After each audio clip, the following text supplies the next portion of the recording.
Guys, ngayon pala magluluto kami ng aming ulam.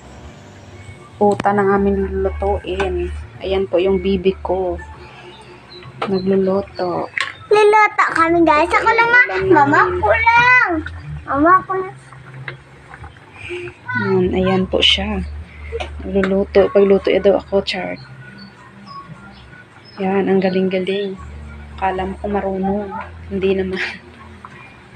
Ay, ako na. Mama.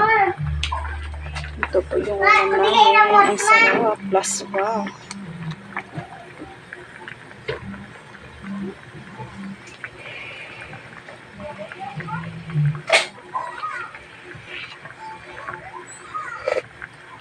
Sarap. Ang sarap talaga. Yan po yung mga baby ko. Busy na busy. Bye, baby.